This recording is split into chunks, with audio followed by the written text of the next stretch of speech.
This is ACOFAE.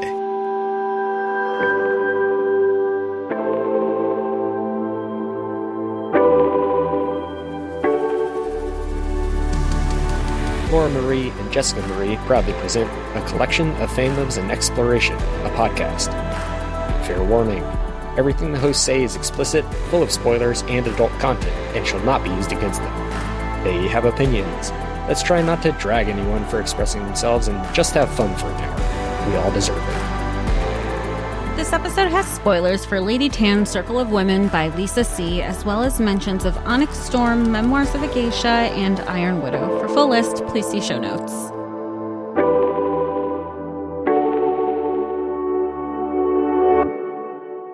Hi, everybody. Welcome to ACOFAE, your weekly deep dive into the fantasy, literature, and fandoms that we love. I'm Laura Marie. And I'm Jessica Marie. And today we're welcoming back Aris, who listeners might remember from our Onyx Storm. Yeah, we were episode. talking all things fandom and fangirling and theories, which I know we don't always get to discuss, but it was actually really, really fun. So, of course, we need to have Aris back. And maybe we won't be doing some fangirling, but we'll definitely be doing some exploration as Aris chose our book for today's discussion.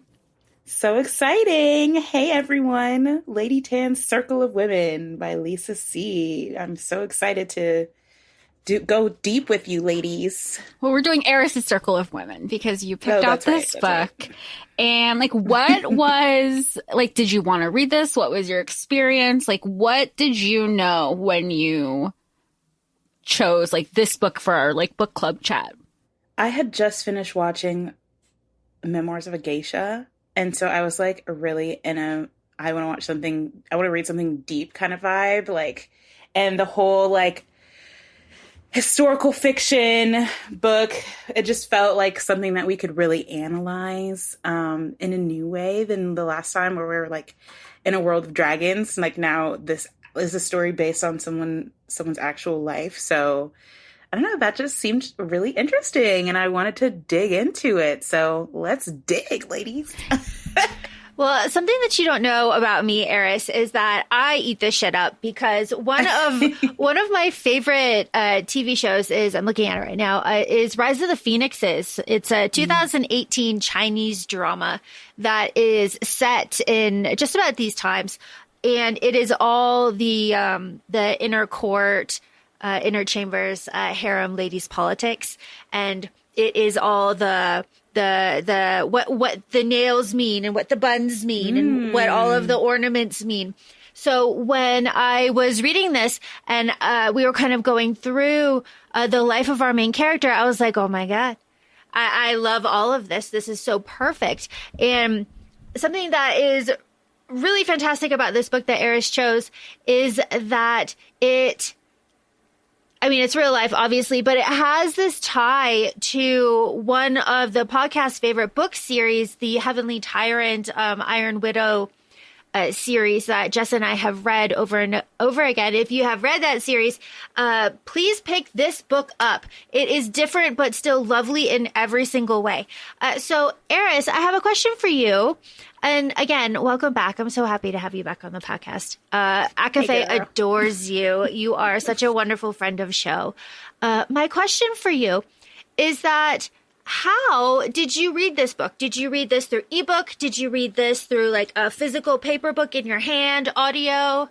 I love it. I love it. She's showing me the paperback. I love it. The paperback. I love to, bend it, snap it. When you are reading a really good book and you're like, I can't believe this just happened, the best thing to do is the claw hold on your paperback book.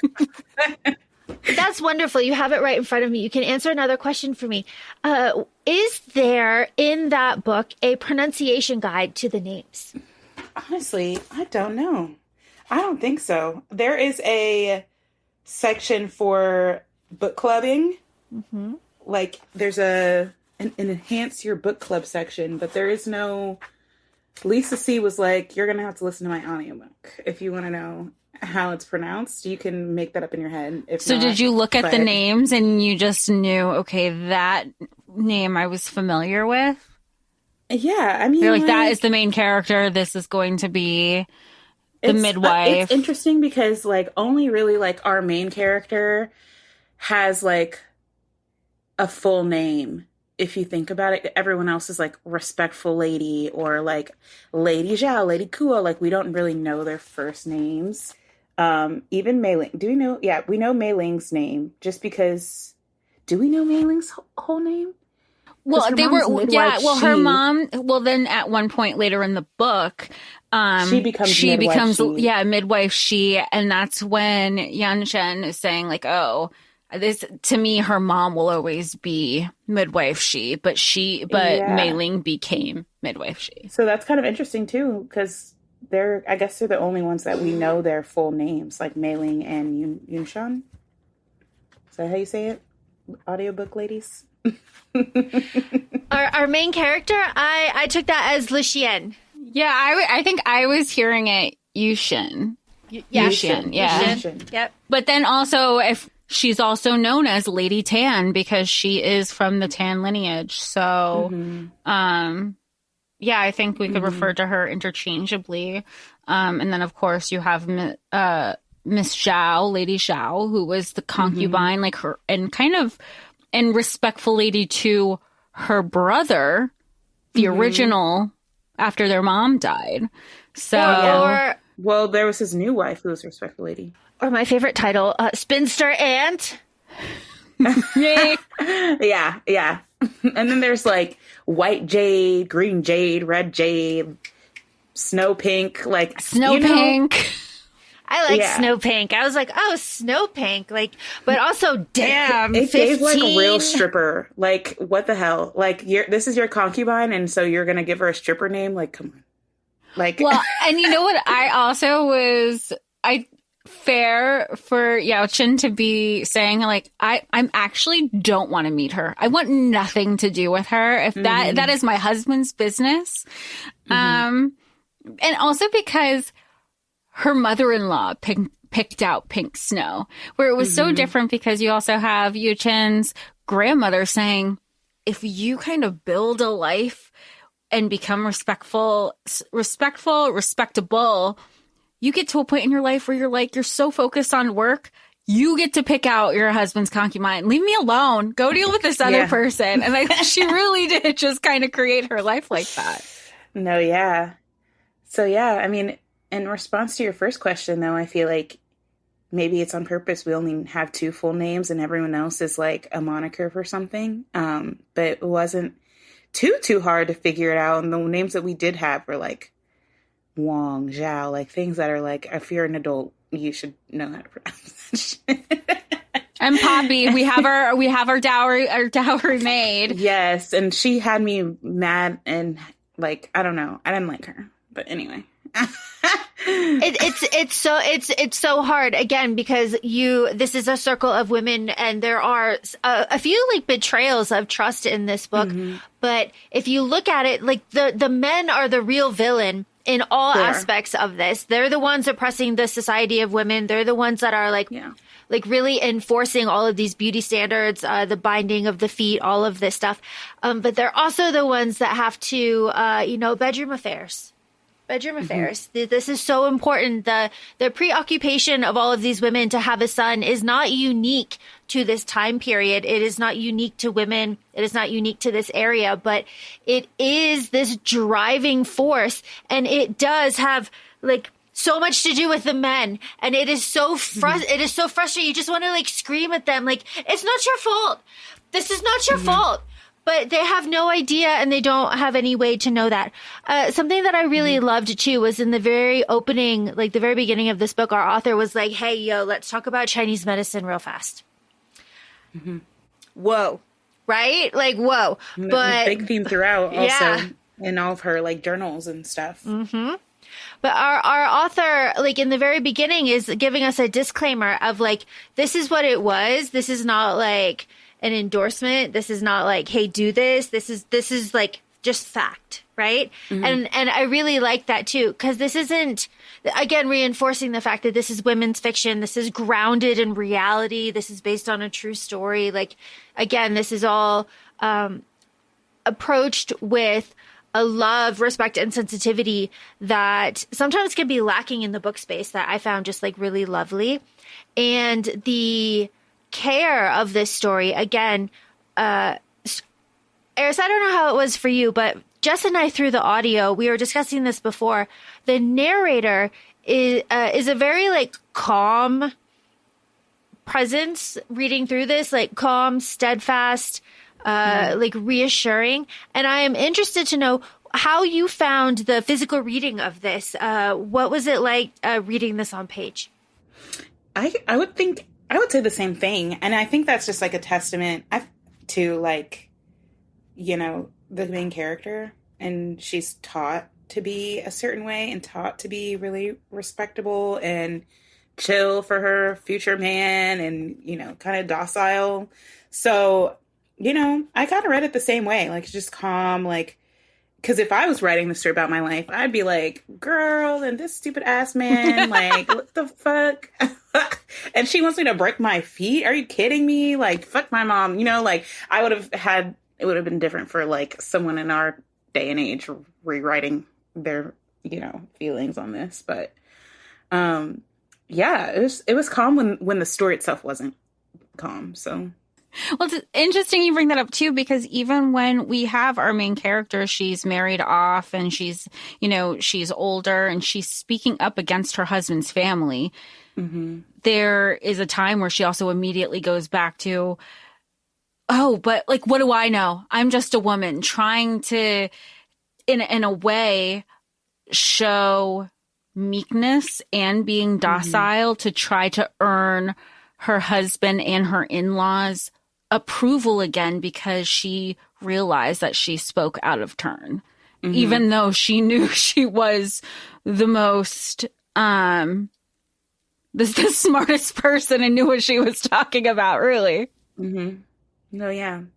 Something, I don't want to skip ahead, but I've been thinking a lot about something else that's unrelated to this question. But just like the way that they discuss like blood and how blood is like a ruler for women, and you have Mei Ling who like obviously because she's touched blood and it's her job to bring babies into the world, she's sort of like this like seen as this dirty person, or like she's like tainted. But then when you think about it, they talk about like women's periods, they call them the monthly moon water, and that to me, I'm like, okay, so having birth, like, it's gross. If you have to get all the poison out of you is what they were like saying, or all the, I forgot what they were, it was basically poison. And then they refer to like monthly moon water, like it's literally nothing. And like, you know, and I was just thinking like, how do they do that? Because if you have your period, like, is someone else changing? Well, I guess there's no like tampons back then, but like, is there someone else following you to the bathroom every time you're on your monthly moon water to help you like wrap it up so that that blood doesn't get anywhere and like spook out these like men? This is something that, like, I thought about because she's not, Mei Ling is, like, completely, you know, seen as a different category of woman just because she's touched blood and come into contact with blood. Meanwhile, like, every woman bleeds, and they literally refer to it in the book. But how is that? I wonder how that is. I feel like, you know, when there were scenes in the book where there was clearly, like, either heavier flows or hemorrhaging happening, I was under the impression that they were changing like their own, I would say pads, but it wasn't pads. It was just rags and cloths. But now you saying that out loud, I'm not sure if that's because we're seeing this from Lady Tan's POV, and she is a doctor. Like even Lady Zhao says like, oh, Dr. Tan. And she felt so, that was the first time she was ever referred to as a doctor after her years of training. So I don't think anybody really, I think they just had kind of, it's just interesting to think about that, you know, like they are literally, if you touch blood in this time, it was like, you're dirty, and you know, and like, but every single woman has a period blood. And there's so many concubines and like children of concubines and, you know, people living in these little houses. So it are like, you know, how does that, like, why is it that the period we get monthly in order to have babies is not gross or discussed as gross in this book that much, and referred to as like a moon water, and like versus like when you have a baby, it's like like, gotta get all those juices out. Like, you have a month to get it together. Like, ew. Like, doctor can't see it. Only the midwife can touch it. Like, you know, like, to me, that's interesting.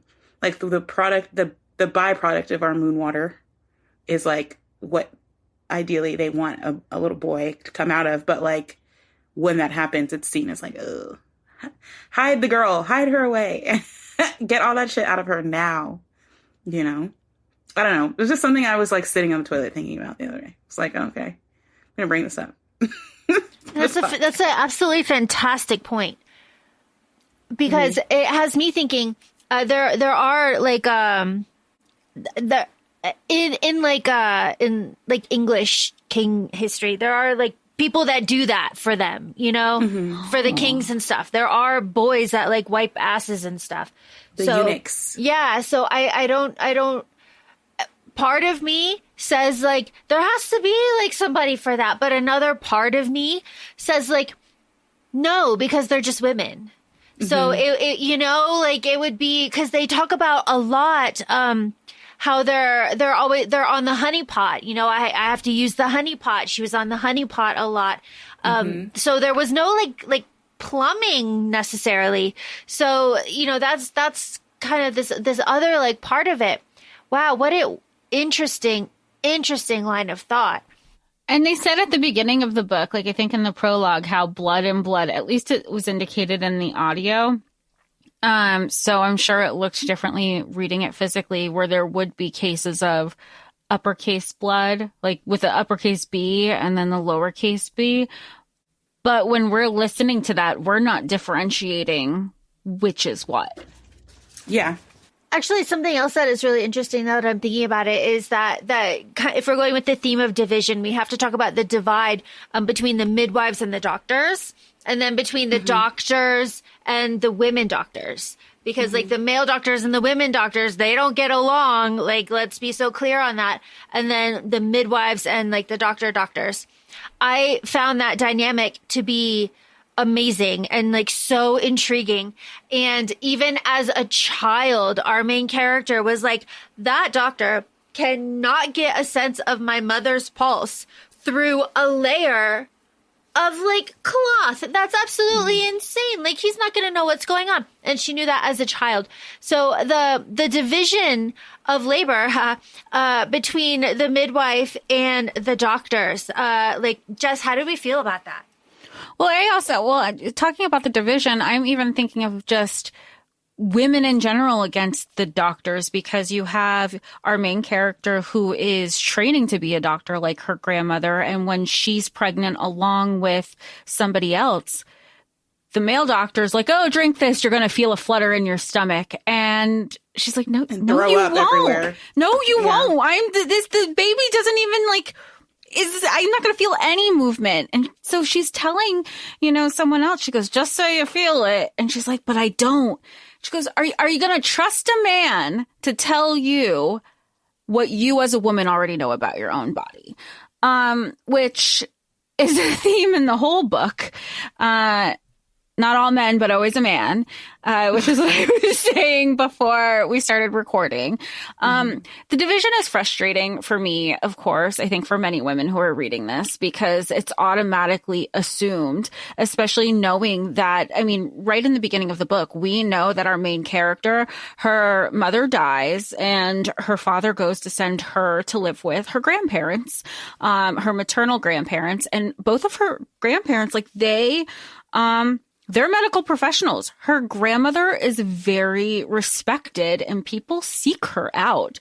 So our main character is getting that education and asking the questions, and she's always, to her, the woman is always right. Her grandmother is always right. She's seeking the advice because her grandmother has also taught her, and it has a focus on women, like specializing in women in medicine, essentially, and being aware, like, yes, here's some general conversations, but what are the things that we need to know about women? What are our 5 organs we need to focus on? What are our 4 ailments? What are the plights of being a woman that can cause these issues? And it's really interesting with this read how, and I did like 1.5 reads. I have 2 hours left in my second read through, where you're speculating what you think it is in the first read, and then rereading it, you're like, okay, well, that's postpartum, and that's depression, and that's anxiety, and that's, it's that's probably diabetes, and it's really interesting to see that you have just women are always more attuned with their bodies and trusting that something is not right. This is not what my body is. And then men will lead you to think that you're crazy, that no, that's just in your head. And you're like, no, but I know my body. And it's still happening. Like, yes, this book took place. I think that in the prologue, it said this story took place 50 years before Christopher Columbus landed in the Caribbean. So that's our timeline. And here we are in 2026 having this discussion. And it's still something that women constantly have to fight for, even more so in BIPOC communities, because there's less studies happening consistently all the time. And every day you're finding out something else. Like, what do you mean you never did the science experiment to see how it would affect women? What are you talking about? No, yeah. I think I was thinking about that too, because like, the doctors are not supposed to see them when they're giving birth or whatnot. And it's like, okay, well, sure. Because it's not seen as like, it's seen as a nasty thing, but it's like, who told you I wanted your ass in here anyway to see me? Like, what the fuck? And this day and age, like, I think I was telling Jess this offline, but I am trying to get like a new kind of birth control, and they're like going to put me under anesthesia and whatever. And I specifically requested a lady doctor because like, if I'm going under anesthesia, I don't want no old man digging around in my coochie. And so I just think it's funny that it's like in the book, they're not given the opportunity to be in the room, but it's not because the women and their comfort, it's because the men and like, they shouldn't have to see that, And it's like, you're lucky. You'd be lucky to see me have a baby, bitch. Like, actually, like, you'd be lucky to see this miracle that my body can do that yours cannot. So, I think that's interesting. I think it's interesting that we have this like division of labor, but then we also have this division. There's division for all women, no matter like if you're a doctor or not within this book. And it's like, there's concubines, and then there's, like, spinster aunts. There's like the little children of the concubines. There's the children of the actual wife, like the women, meaning not the guys. So I just think like in every layer of being a woman in this book, you're categorized in some sort of way and put in some sort of like hierarchy, whether you're practicing medicine or not.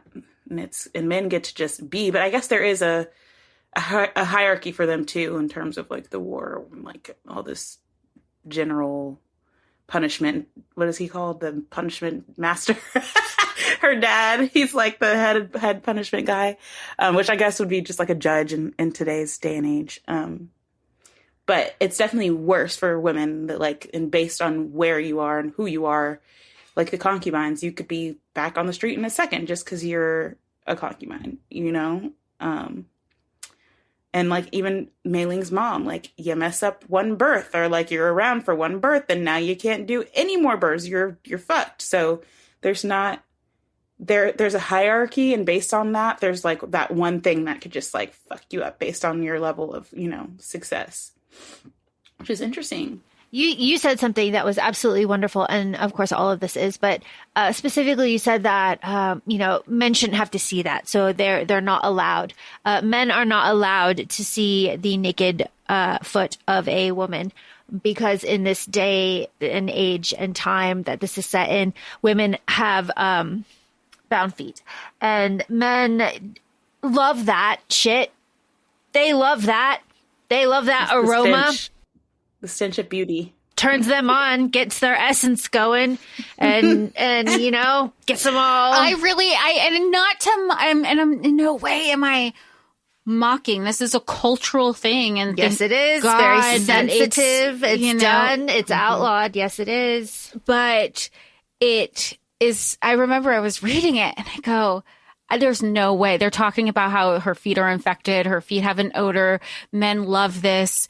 And I go, there's no men who love this. And then you have them smelling on their feet. And I go, what is happening? And I go, I'm clearly not made for this day and age, because I don't think that would do it for me. But I think, like you said, Laura, you have the division, you have the binding, and what men can't, of course, it's like what men can't see. So it's just women are objects, and it's very much laid out. Like, we are just, when we are children, it's basically said, we belong to our fathers. When we are wives, we belong to our husbands. And then when we are in our sitting and resting days, we belong to our sons. So there is always a sense of ownership, and there's always a sense of women being property and objects. And that's very much what's symbolized in all of this is like, I don't want to see you unless you look quote unquote decent for me. I don't want to see you birthing and giving birth because you are bloodied up and quote grotesque. I don't want to see your bound feet. We're going to make special cloths that are decorated and embroidered to make it look pretty because you are a thing to me. And every time I look at your feet, I'm reminded of all of the pain and suffering that you went through so that your beauty like enraptures me. It is just like this horrible thing on top of horrible thing on top of horrible thing. And as the main character goes throughout her life, we see this beauty standard reinforced as she binds the feet of her 3 daughters. And one instance that really stuck with me is that her youngest daughter is like walking up to the bridge to play the leaf game, and her toe breaks, and it is celebrated, and everyone is like, oh my God, hooray, yes, amazing. And she walks on it, of course she does, and it is celebrated as bravery. Meanwhile, I'm going to throw up. Like, it was just this reminder to everybody that every step that they walk on is just horrific pain that they do for the pleasure of men. And speaking of division, going back to that, which is just like such a huge theme of this book, is that Mei Ling does not have bound feet. And this class division is manifested visually through the feet. And it is through this where Mei Ling has this like deep rooted sense of inferiority and like shame about this, that our main character just like recognizes, but like doesn't really process like what their circumstances like actually mean. And it takes her a very long time throughout their friendship before that class distinction is made very clear. Question for the both of you. Did you think that they were going to be lesbians? Because I sure did. Yes. I sure did. I sure did. I was like, did I just choose an LGBTQ book as well? Are we about to have all of the icing in the cake? Mm-hmm. Yeah, I was waiting. I was ready the whole time. I was like, kiss, your heart, love, this pure like love that you've had like your whole life. You're fighting, you're making up, just kiss. Mm-hmm. Okay, I'm glad it wasn't me. When they were like when Mei Ling was like, you hurt me, and that was one thing that I loved in their relationship, is they were like, when there was a communication, she would be like, oh, things are kind of off between us. Why won't you talk to me? Mei Ling was direct with her. She was direct. This is the problem. You're acting like nothing happens. You don't even care about me. And she's like, oh, I'm being selfish. And she's like, and it's not about you. It's about me right now. I really wanted them. And also the conversation with, midwife Shi and Yunxian's grandmother, where they're like, we always talk about finding like arranged marriages.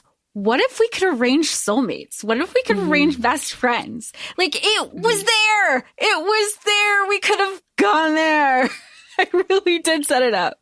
Well, I think why it reads like that is because truly, like, she never had anybody. Like, she had a little brother, but they didn't talk. They weren't like, friends. She didn't have the only person she really knew before going to her grandmother's, like, that was her mother. She wasn't talking to Miss Zhao at all. She was just a concubine to her at that time. And I think, like, when you read the book, you see like Mei Ling is pretty much the only one that is consistent in her life and the only one that she can gossip with and like tell secrets to, or like even when they were little doing the like leaf dropping and she's trying to run but she can't because feet are bound, you know, like those are the things that she's not been able to do with anyone else, and she really isn't able to do with anyone else throughout the book. So I think that's why it reads a little lesbiana, because she only has one friend and she really only has one love because she only really knows one person really well outside of her grandma and grandpa. And like, you know, even them, she's with them for what, like a couple years before she gets moved. 8 to 15. So, yeah. And then she's married off. Yeah.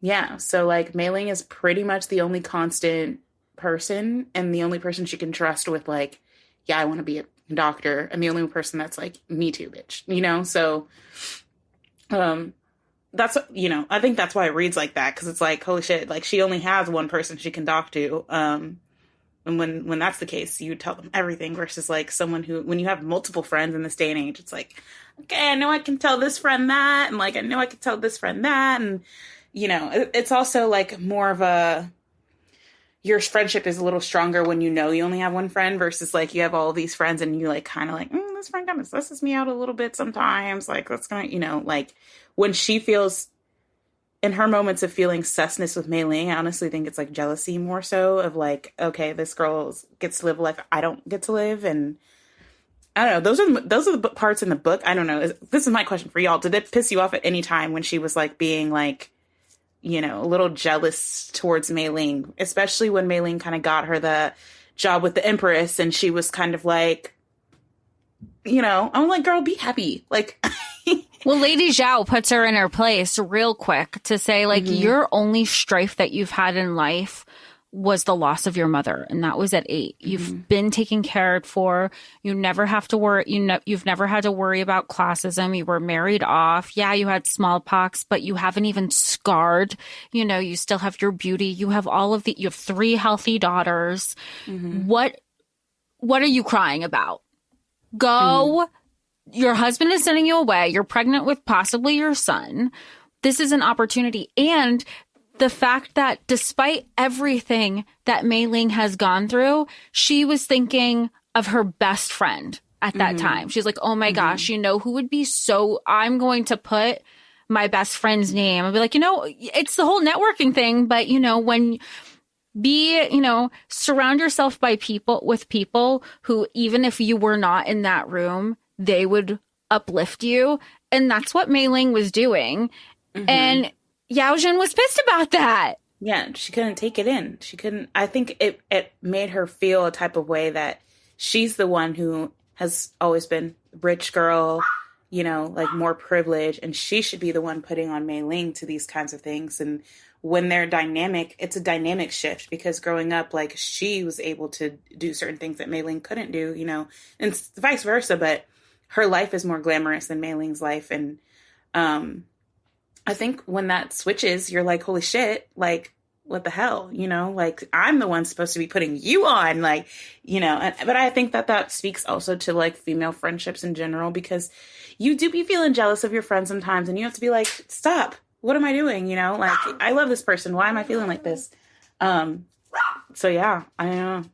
I was expecting, and this is the exact same vein of the conversation, I was very much expecting somebody to do something to those red wedding shoes hidden behind the panel in her marriage bed. I was expecting like Poppy to like do something, or Mei Ling to do something, or any of the concubines, or anybody in the garden. Like I was ready. And that was just kind of like a plot device that didn't really go anywhere, but it was just kind of like a quiet reminder of our mother. But I was really ready for those just to be like going up in flames, just like another like kind of like, you know, fuck you between all of these like dynamics of women, because it is incredibly complex. As everyone has said, there are so many people in these complexes, and something that you said, Aris, the jealousy. You just know that after Mei Ling is beaten and all of her gifts are transferred over. You just know that she loved in her heart divvying up and being like, Mei Ling can have that and she can have that. And she loved that shit. It's some sort of like karmic, and not to say she's a horrible person, but I do think it's like a shift had happened when she got brought to the Empress and she was about to have her baby, and she was kind of mad at Mei Ling for that too. And I'm like, how was Mei Ling supposed to know you were pregnant? Like, please relax. Anyway, Mei Ling fan club over here. But can I just say she still lied to Mei Ling, where she's like, oh my gosh, I wouldn't have called for you if I knew you were pregnant. Does your husband even know? And Yunxian was like, no, he doesn't. I go, why are we lying? It doesn't matter. Yeah. You're here now. No, but like, you just know, like Laura was saying, like, you do know that, like, when this happened to her and she couldn't even control it, she's just trying to do good for the Empress, and boop, here comes a baby, you know, like, it was devastating. That was a devastating read for me, honestly, like that part of it. Cause honestly, I was a little confused what happened at first. I was confused. I'm like, I knew she had a baby, but then I was like, okay, well, is the Emperor taking her child and making her part of the complex or something? Like, but now we know what happened there. But yeah, like you said, like, I think it's very interesting. Like, you get to this point where you're like, okay, well, you know, she brought me here, but I'm not appreciative of it, and this happened to her. So like, okay, like, yeah, let me give her, you know, let me be the one to give you, you know, it's not from the Empress. This is from me. Thanks. I did it for you, you know, and maybe that's not as blatantly as what she was thinking, but I do think like there's probably some like little human error, like little human personality in there where she's like, okay, in the back of my mind, yeah, let me give her this back, because she needs to know I bound my feet to be who I am today. She didn't, you know. I should have been here before her, but but you never know, you know. I mean, I think she was just conflicted by having a friend that is in such a totally different social class than her. But yeah, I don't know. I was thinking about that a lot too, the jealousy of it all, because, and obviously we do see that come out in Mrs. Chin, and like, I have mixed feelings on that, honestly. But yeah, like if I was living in that situation and like I had all this fancy stuff, I'd be worried that one of these concubines is going to come in there and steal my shit, you know, or like rummage around, try to get me, tell her that I'm practicing medicine, you know, like I would be so nervous at all times living in that kind of situation, especially when you have a husband who isn't ever around, to the point where his mom is like, it's your fault we're not having a son, a little boy, because you're never here, you know? And then I was mother would get involved. Could you imagine? That's when I was like, are you making sure are you making sure my daughter-in-law is having an orgasm? I was like, oh my God. I would like, die. Yes, I was like, but actually though, are you though? Answer the question. Answer the question though. I will say I was giving a lot of credit, not because like obviously this is not like a spice book by any means, but I was really happy that the culture was like, make sure the women get theirs. Also, you know, and the whole theory behind if she does, that means you're going to have a son. So you better try hard. Which is, it's interesting, like taking it out of this, but I know you just watched Bridgerton, but have you watched Bridgerton this season, Laura? Mm-hmm. Okay. So, you know, like, and when he's like, the one sister, the one that's going to end up being a lesbiana, they were saying that her mom literally told her, like, you need to have some orgasms, or someone told her that, or reaches her pinnacle. Yeah, you'd have a better chance at having babies if you reached your pinnacle. So I don't know, maybe that's just like some old shit, like an old tale. Maybe that's something where women started this. So you know, like they're like, you know what, if we have to deal with this patriarchal society, I got to get something out of it. What we get from having lady doctors. Yes, write it down. There you go. Orgasms. There is a plot line through this book that we have not discussed yet, and it is important. It is kind of the driving force throughout this, which means it's in the background a lot, but it really comes to a head in the beginning and the end. That is the spoiler, the murder of spinster aunt, and the yes, Yes, it's shocking. And did anybody see that going to be part of the plot line? Or did you think, this thing happened and then you're just going to keep moving on? Yeah, when she was laid down in the pond, I was like, yes, somebody fucking killed that Yeah, girl. like, yes. she's dead. Someone killed her. Yeah, and then it happened. And the inquest, they were like, yeah, and the left side of her head is caved in. I was like, because someone killed her. Like, that this murder mystery. I love it. But I could not have predicted who and why. Like, I would have never predicted that. I mean, what a fantastic twist. And I really like how our main character was like, look, it took me 14 years. I had a lot of shit going on, all right? But I figured it out at the end, okay? All of the pieces clicked together at the end. Just amazing stuff. Well, and in the reread, again, I didn't do a full reread, but when you're getting to the point where she, our main character, is saying, yeah, I've been pregnant for 3 months. And you have her mother-in-law wait, what? 3 months? Why didn't you let me know sooner? Yeah. I was like, oh, it's there. Yeah. It was a very, Laura does a lot of our rereads, and I usually get like one read through, and she'll be like on her like fifth read by the time I've finished my first one. And it was another one of those moments where I was like, this is how Laura must feel when she's like, it was right there. It was right there. And I love that it did come to a head too, because we also have this setup that it could have been, it wasn't a murder mystery because you weren't following it, but it does, like we know at the end, where you also hear the story of a previous family. They're like, oh, somebody was found dead.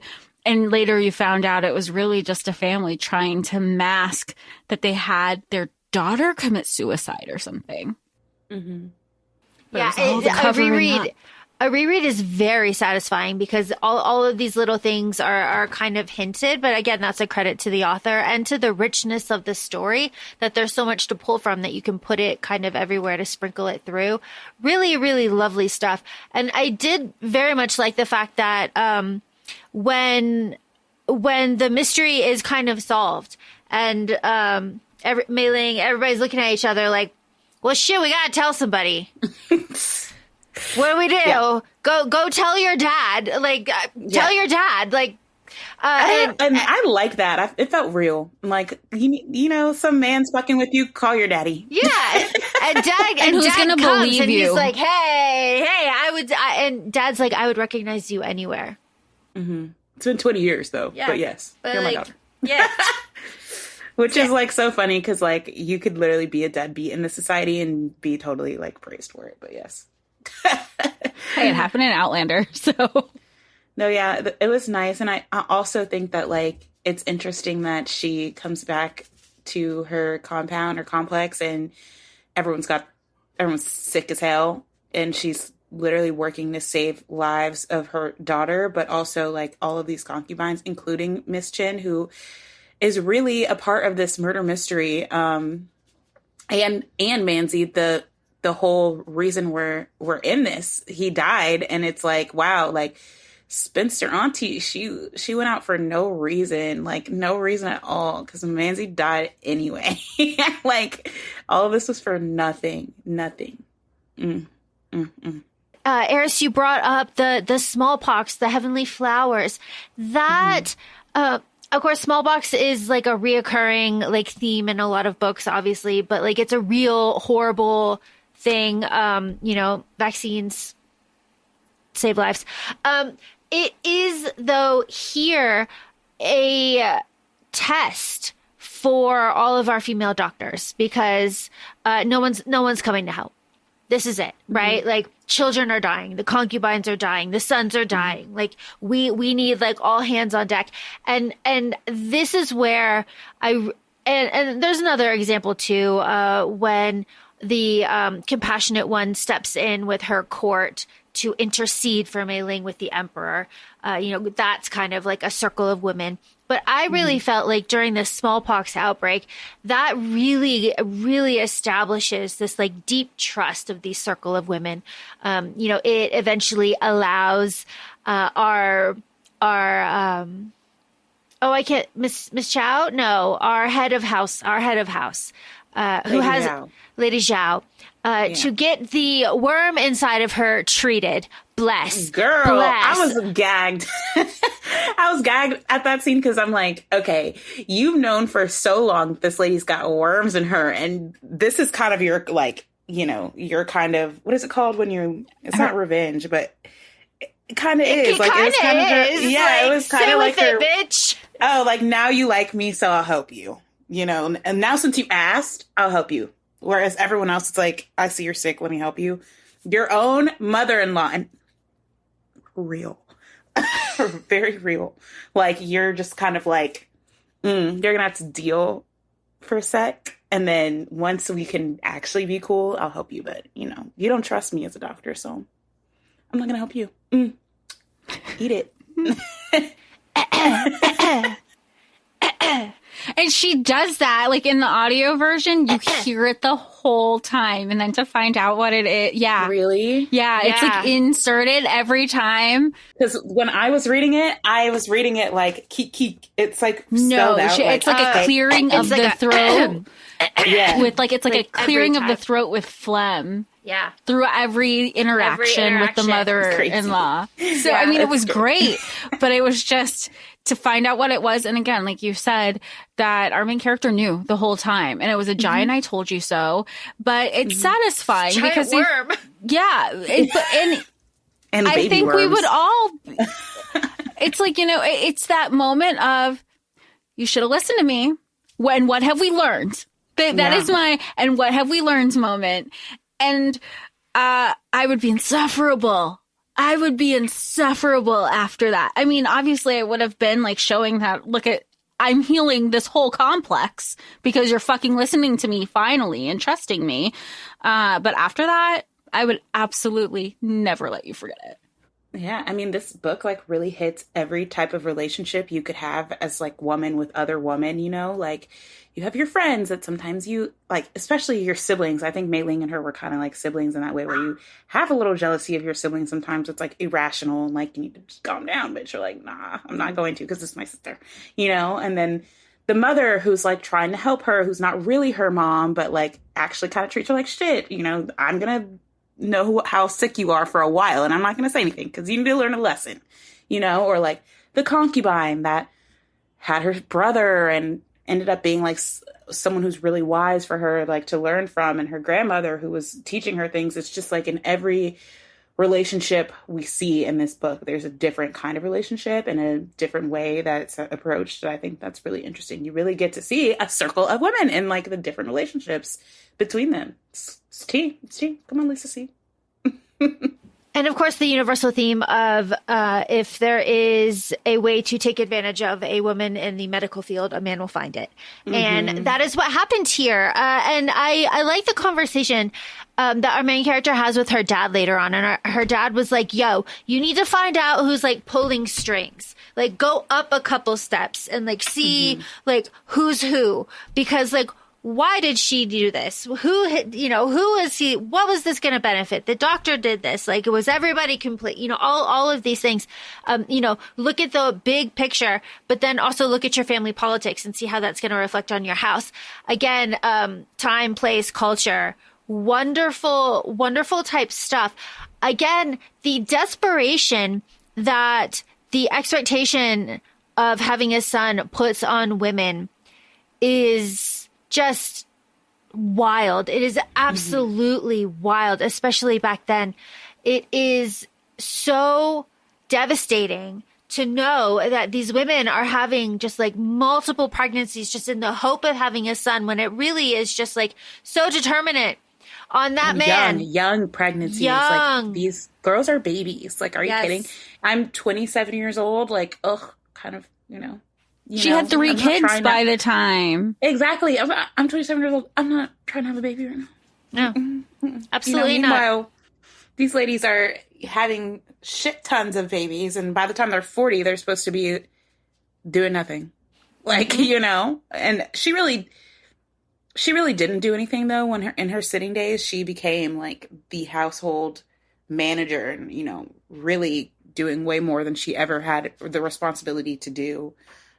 Just as like this secret doctor in the complex, you know, especially when she finally becomes allowed to be a doctor. Plus she's got to, you know, check and make sure they have this and that. And, you know, it's really interesting. They really become the head of the household, and these men are just out frolicking, hoeing in bars.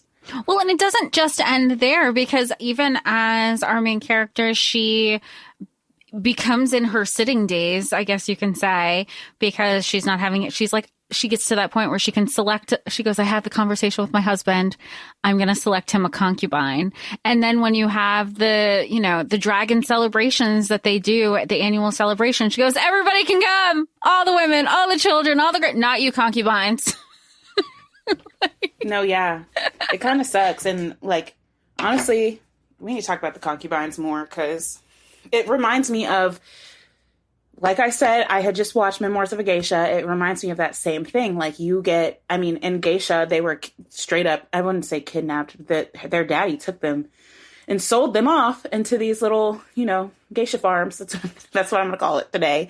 But it's kind of the same thing for a concubine. Like, you're picked up off the street and now expected to give a man a son and, you know, entertain him without all of the extra privileges that a wife would get. And at any point in time, you can be booped off the fucking the complex. And when the smallpox breakout happened, Miss Chin got kicked out because her son was no longer a thing. Even with a daughter, he said, "Get you and your daughter out of here. Like, you have no more importance to me." And I just think that's so interesting, because at the end of the day, we're all women. And just because Yunxian was raised a certain way, like, has a safety that these concubines do not have. And even the daughters of these concubines don't have. So I would not want to be a daughter of a concubine, honey. Oh no. There's no safety. I mean, that's consistent also, that there is no safety for women, because even when you have Mei Ling and she's having premature, you know, giving birth early, she still had to prioritize the empress first. Then you have this situation where the concubine left with her daughter.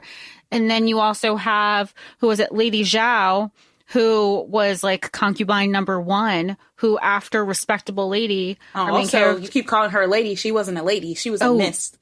Oh, sorry, Miss Zhao. Yes, that's right. Concubine. Thank you for correcting me. So Miss Zhao, she was kind of seeing, you know, she was very hopeful after Respectable Lady died that she's going to be married up, like she's going to level up. And she really took on a maternal figure for both Yaojin and her brother, especially because that is her brother's biological mother, and she didn't. So, of course, you have stepmom comes in, and her dad's like, oh, by the way, this is your new Respectable Lady. She'd be like, no, she's not. No, she's not. But also, Miss Zhao, thank you, Aris, I'm going to remember that.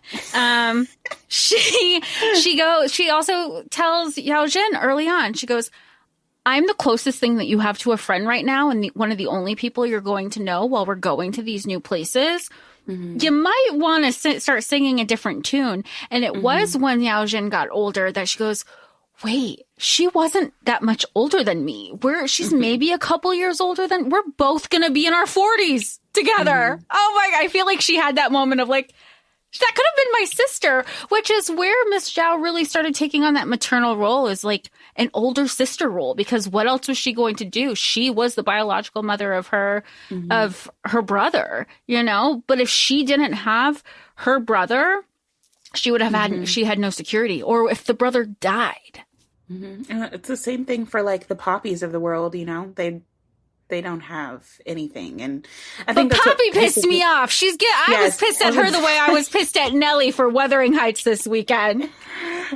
No, yeah, Poppy pissed me off, but it's the same, like Poppy and I'm forgetting someone. Oh, like Snowpink who had the son, like 12 or some shit. Like, you know, like very, very no safety here for you, honey. Like, and I think that's why Poppy ends up betraying her. I think Poppy was really just trying to do her job.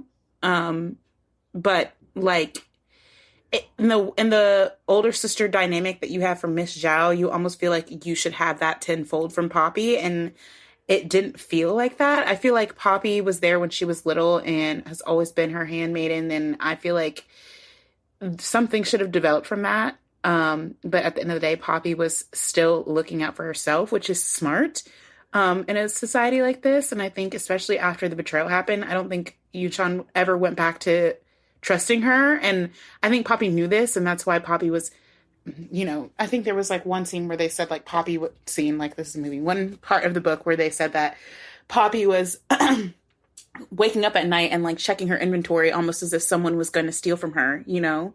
And like, if you don't have that trust, I feel bad for Poppy, because girl, you've been in her life for so many years and you don't trust her. And you just want to make sure you're okay. And it's kind of hard to do when you're not even brought on to take care of a baby, you know, like you're literally brought on to take care of this lady. And if at any point in time she decides she wants to hate you and kick you out, you're done.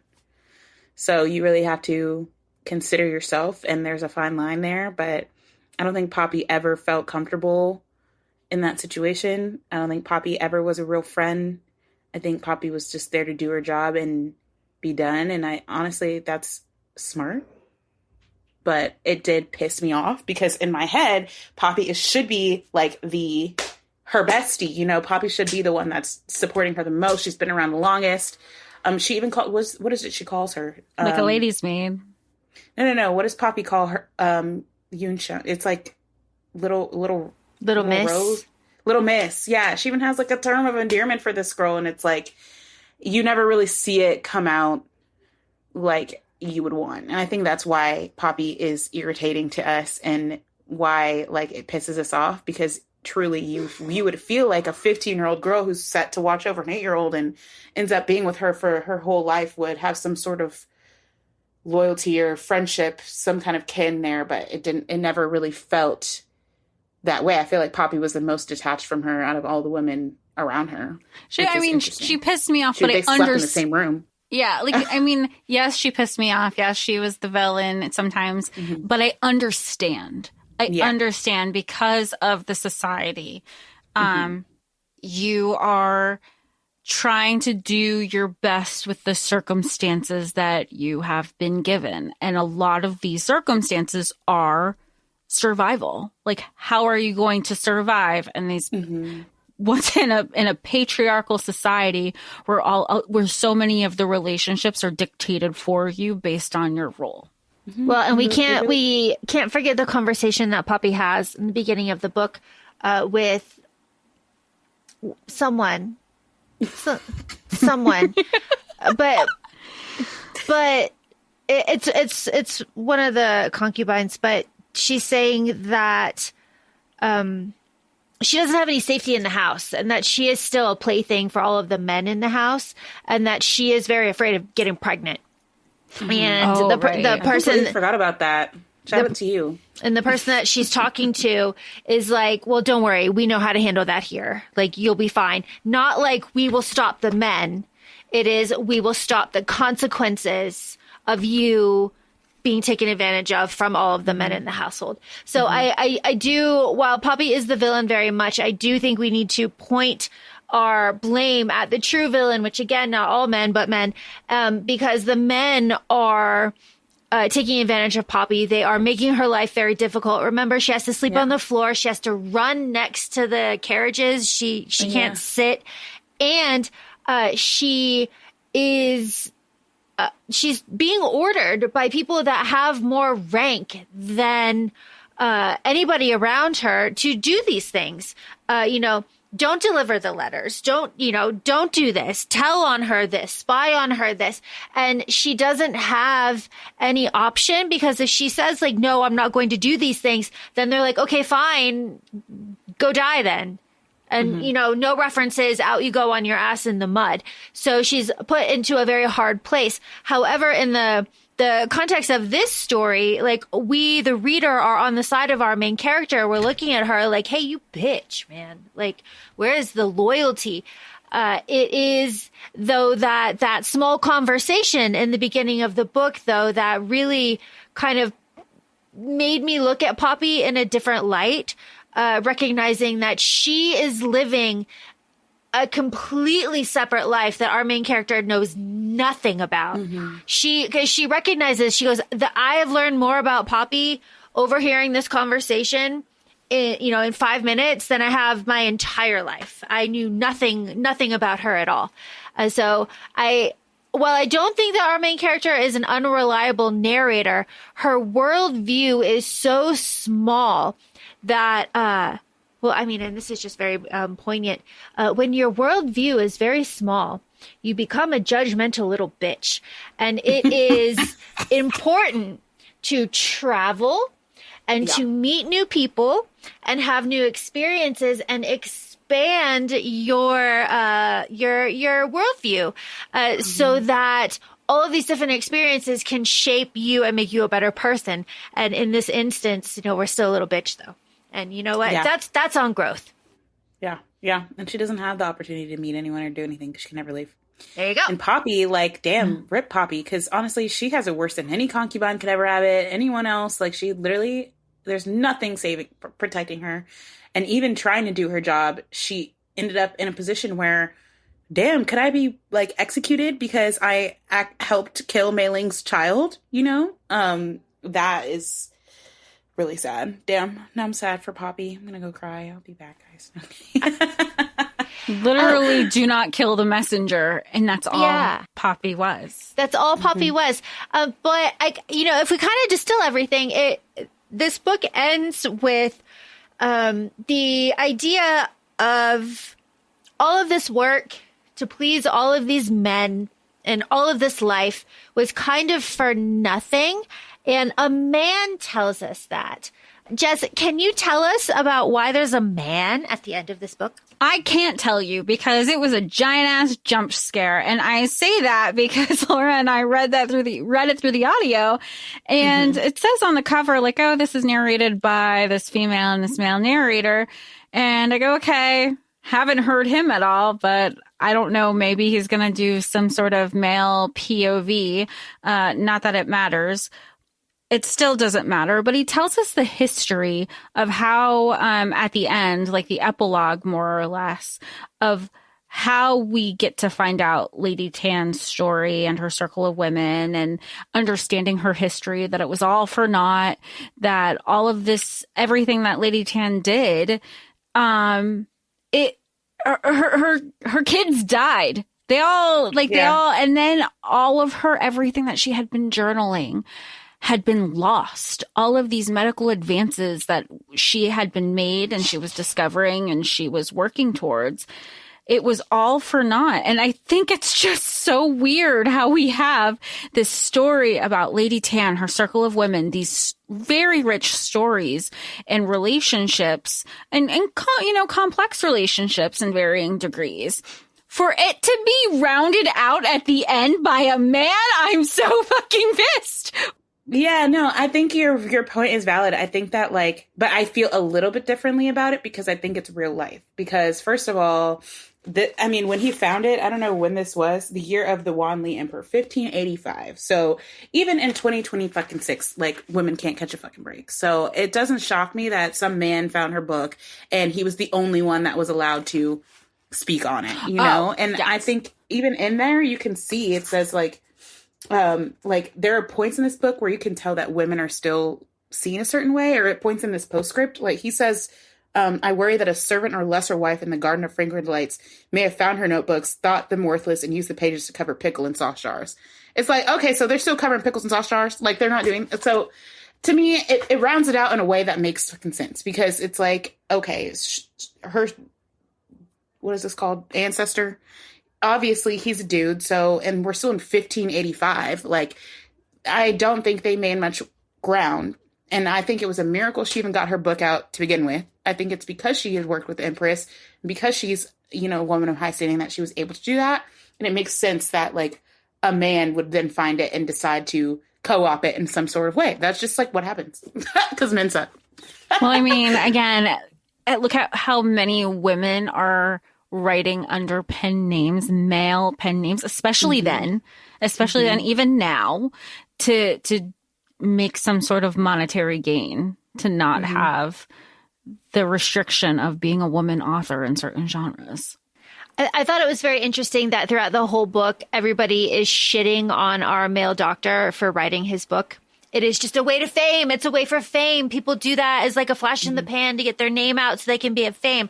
And then it ends with somebody doing the exact same thing, using the work of a woman. You know, his name will be out there, you know, it'll be his. So I just find that repeated line of like, yeah, well, male doctors only do that when they want to get famous. And then we end with that just being like, oh. Mm-hmm. But, you know, when you think about it, too, like his grandmother, she was a lady, or her grandmother, she was a lady doctor. And, you know, she was looking at him like, the fuck, you don't know shit. You know, and that's why I think we got this perspective of like, he's obsessed with fame. Like, no man was really saying that until we got to our second inquest. And that became like a point of, maybe this is why he would have done the murder. But it was really her grandmother who was like, this man is obsessed with fame. He does not care about your health. Like, keep your eyes to the sky, girl, you know? What's the expression? Live your life with the confidence of a mediocre white man. And that's it. Like, and that's when you have our main character where she's doubting herself. Like, I don't know if I should write a book. That makes me no better than him, who all he wanted was fame. But what she wants is to educate, essentially. Like, again, her focus was in female medicine, where she wanted to provide a resource for women who she couldn't necessarily get to. And that's where Mei Ling would even say, look, even if the people you write this for can't read, there's going to be somebody in their vicinity that can, and it's going to make people's lives better. So it wasn't about the fame for her, but it's that self-doubt that I think we as women are kind of told and inflicted and raised with for so often, but like men don't even have to have like a brain cell, and here they are out running the world for no fucking reason. I think like something the author mentions about the doctor is that he's handsome. I think that helps a lot of men too. Think about Ted Bundy. This man was going around. Is that the right one? Is that the handsome serial killer? It is disturbing how many handsome ones there are. Oh, well then, yes. So with the handsome serial killer trope, it's the same thing. It's just like, you know, you're handsome Trope, and exactly. you think you're a little knowledgeable. So like now you want to be famous. And I feel like, you know, we should have clocked it earlier. I didn't clock it. I don't know if you guys clocked it. Because truly, even now I'm confused what he could have got out of Manzi being the, you know, the main guy. He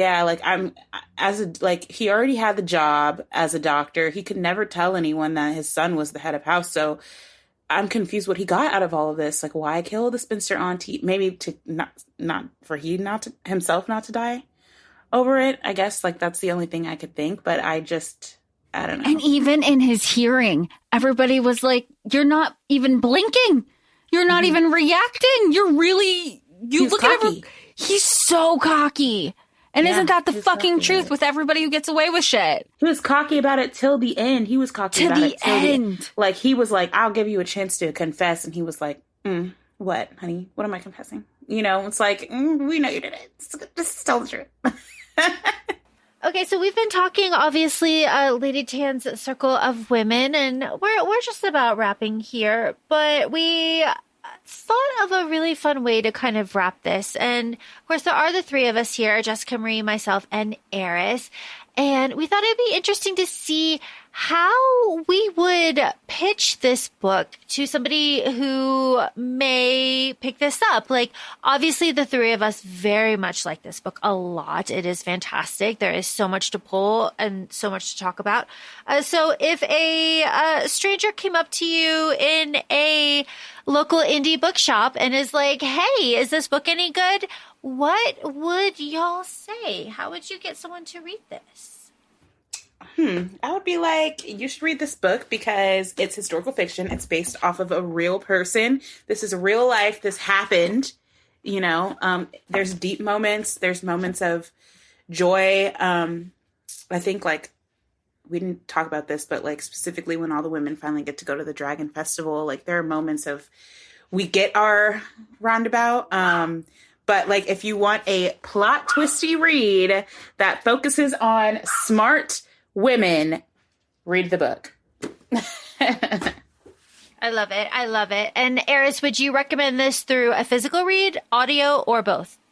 Well, guys, I'm really bad at audiobooks, so I would have to say physical read. I love grabbing it in my hands, in my painted claws. Wait, I think you have matching nails. I think, period. Yay! Yeah, I definitely would say, and only because I get out of stories really quickly when I'm audiobooking, physical. Okay. Jessica Marie, same question. You're going to have to answer this too. Listen. Okay. I think if somebody was asking me about it, I think first, just like Aris said, well, are you into historical fiction? I think also if you like being mad at the patriarchy, that's a way that I would definitely, it's historical fiction. There's a lot of truth. There's no fantasy element. There is, if you like to learn, if you want to learn, because I feel like there's things that are mentioned in this book also that I would say oh, I'm learning more about, it's not like we don't already know about Chinese foot binding, but I found myself looking into it more, looking at these patterns. I feel like this is one of those books that if you want to stop and educate yourself while you read, this is perfect for that. If you want to learn more about just complex female friendships and relationships and exploring tradition and these conversations, it's all real. And I think if you hate the patriarchy, love women's stories, this is going to be something that you want to explore. Wait, just to add onto what you just said, Jess, I think it is really good about learning in the terms of Western medicine, and it's never once a pill you pop or any kind of technology you use to get better. These women were getting better from certain spices, and it was all based on who herbs you are, and teas, and yeah, it was all based on if you're a woman or not, too. Certain things affect you differently, so I think that's interesting to think about. Before we had all this technology, we were out here really, gardening and picking up things from the ground to make ourselves feel better. So I think that, and all the phrases that she says during the book, it's almost like a parable, but it's not really. But all of that kind of stuff is just learning in a way, especially as three American ass women. I think it's good to see.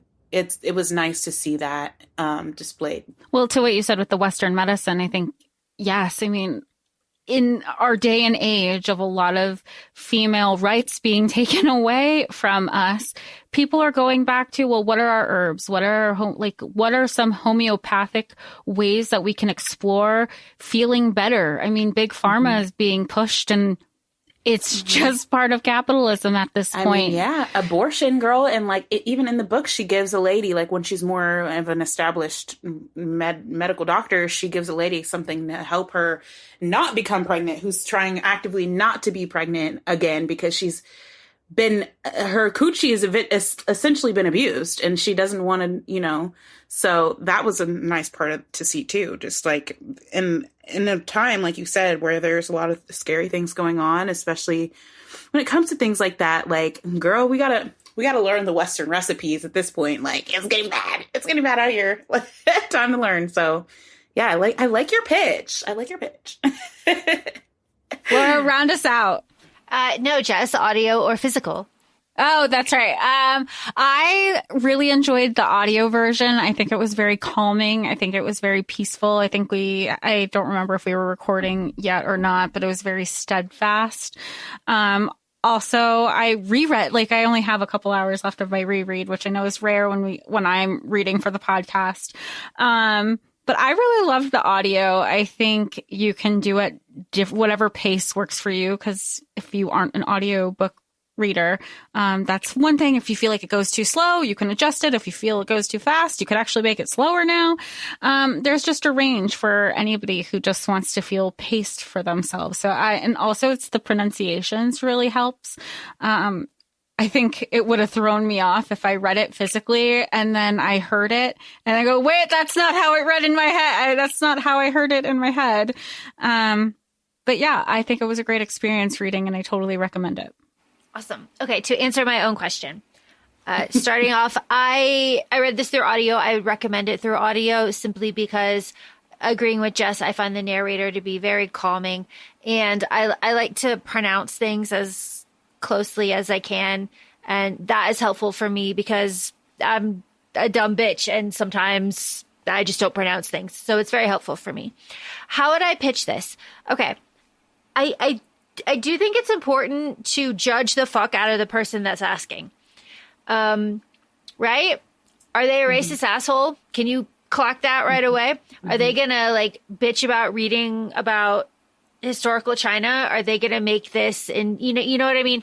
So like clock your audience. But if it's a well-meaning to do normal fucking person, then I would pitch this as Imperial China historical fiction focusing on women and women doctors and the challenges that they face with a touch of murder mystery and in harem politics. And that would, and then, kind of going throughout the life. And that would sell me. Again, going back to some of my favorite movies in this kind of genre are Curse of the Golden Flower, Hero, Members of the Geisha, House of Flying Dragons, Crouching Tiger, and Hero. So, those are all like very visual and are in the same vein as this.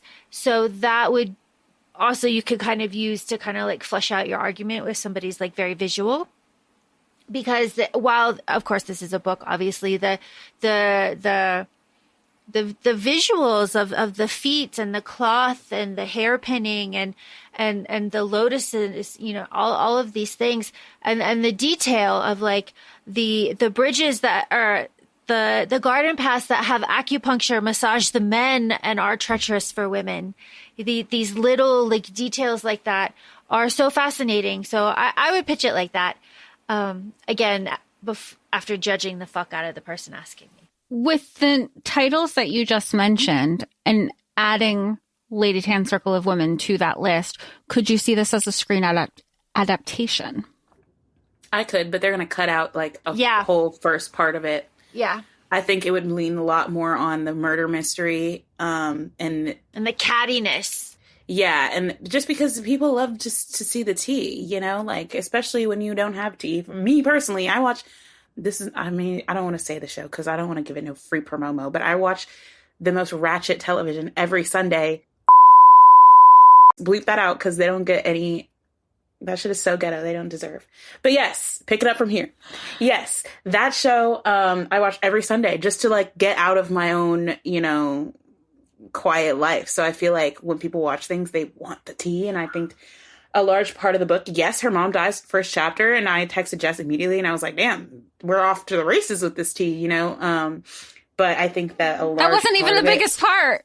Exactly. And I was just shook like that her mom died already. But I think that like a good chunk of this book in the beginning is a lot of foundational things that you kind of need as a reader that I think are easier to show in a film or a TV show much quicker because it's just like looks that people give you or, the things that you say aided by a look are much easier to receive than when you're reading it in a book. And I think it would be received a lot different. I think it would be like, boom, mom dies, boom, grandma's house, boom, Mei Ling comes, boom, she's like in the hood with Mei Ling helping this random lady. And then now the Empress calls and she's there. And I think that's kind of like where it would be. I don't think it would be as fleshed out as we have it. But yes, I do think it could be on screen. Cast me. Yeah. Even though I don't know why a black lady would be in 1400s China. That's why one of the things that we love doing on the podcast is like at the end of the day, we're like, not everything needs to be adapted into a screen adaptation. I'm very vocal about that, but it's always interesting to hear if people think it can or it should. Because you found that body face down in that pond. Mm-hmm. That's gonna be like what you said. You're like, how do we get here? Or does it just become an inspired by? This is inspired by this book, and then you create the murder mystery. I think it would be a nice mini series, you know, like a contained mini series with a limited high budget. Yeah. Weekly releases, because I'm mad at Bridgerton for this part 2, part 1 shit. Yes. Just give me a releases. limited series, because I like also a limited series that doesn't have, you don't have to drag it on. Yeah, It's just contained. one and done, and now put it away. Yeah, I love it. I absolutely love it. Well, all right. Well, thank you so much, Aris, for joining us on the pod to talk about your pick, Lady Tan's Circle of Women. Obviously, we loved it. Thanks love for the you. rec. Yeah. Yes. Yeah. I can't wait to read more things with you guys. Hope I'm back. Please come back. You Yeah, are this is always so fun. welcome. Always, Yeah, always, let's- always welcome. You are one of our Do favorite it again. guests. Written book rec by an actual man author, but it was actually kind of good. James by Percival Everett. Oh, Great book. You've been talking about that Huckleberry one. Finn inverted from the perspective of James the slave, and it is probably the best book I read last year. You guys should read it if you have not. and I say that, and then I know Laura loved Project Hail Mary. So, Oh yeah, I also read that last year, but it was not as high as James, but Project Hail Mary was good. It was good. Not all men, but men. Right? Right? But right? most. But most.